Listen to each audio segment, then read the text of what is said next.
દેશની સૌથી મોટી મેડિકલ પ્રવેશ પરીક્ષા લાખો વિદ્યાર્થીઓના ભવિષ્યનો આધાર અને હવે સીબીઆઈની ચાર્જશીટમાં એવો ખુલાસો થયો જે સમગ્ર પરીક્ષા વ્યવસ્થાને કઠેરામાં ઊભી કરે છે। નીટ યુજી 2026 પેપર લીક મામલે તપાસ એજન્સીનો દાવો છે કે પેપર પ્રિન્ટિંગ પ્રેસમાંથી નહીં પરંતુ નેશનલ ટેસ્ટિંગ એજન્સી માટે કામ કરતા વિષય નિષ્ણાંતોની સત્તાવાર એક્સેસમાંથી લીક થયું। એટલે કે જે લોકો પર ગોપનીયતા જાળવવાની સૌથી મોટી જવાબદારી હતી તેમના પર જ ગોપનીય માહિતીનો દુરુપયોગ કરવાનો આરોપ છે। વનસ્પતિશાસ્ત્ર, પ્રાણીશાસ્ત્ર, રસાયણશાસ્ત્ર અને ભૌતિકશાસ્ત્રના વિષય નિષ્ણાંતોના નામ ચાર્જશીટમાં સામેલ કરવામાં આવ્યા છે। સીબીઆઈના જણાવ્યા મુજબ અનુવાદ, બેંક ટ્રાન્સલેશન અને પ્રૂફ રીડિંગ જેવી સંવેદનશીલ પ્રક્રિયા દરમિયાન પ્રશ્નપત્રની માહિતી બહાર પહોંચી ગઈ। જો તપાસમાં આરોપો સાબિત થાય તો સવાલ માત્ર પેપર લીકનો નથી પરંતુ સમગ્ર પરીક્ષા પ્રણાલીની વિશ્વસનીયતાનો છે। લાખો મહેનતુ વિદ્યાર્થીઓના સપનાઓ સાથે છેડછાડ કરનારાઓ સામે કડક કાર્યવાહી કેટલી અસરકારક બને છે તેના પર હવે સૌની નજર છે।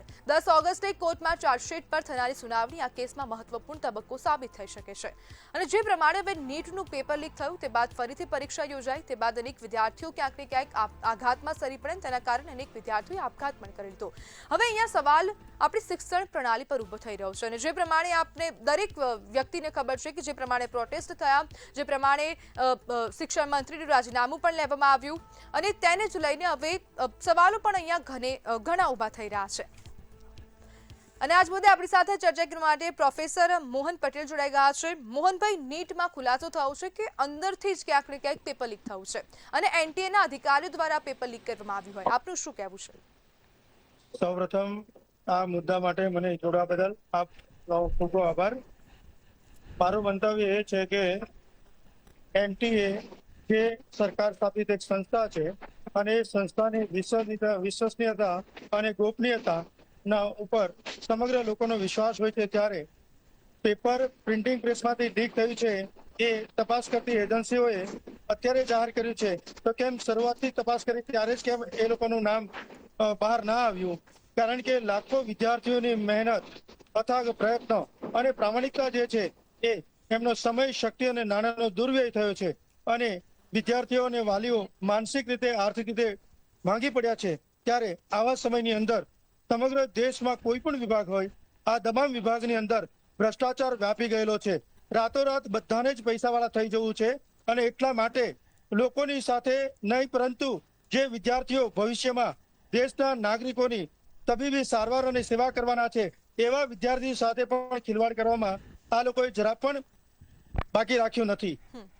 મારું માનવું છે કે આ એજન્સી જે છે એ એજન્સીની બુલેટ પ્રૂફ વ્યવસ્થા હોવી જોઈએ, ફૂલ પ્રૂફ વ્યવસ્થા હોવી જોઈએ, પરંતુ ક્યાંક એમાં છીંડા રહી ગયા છે।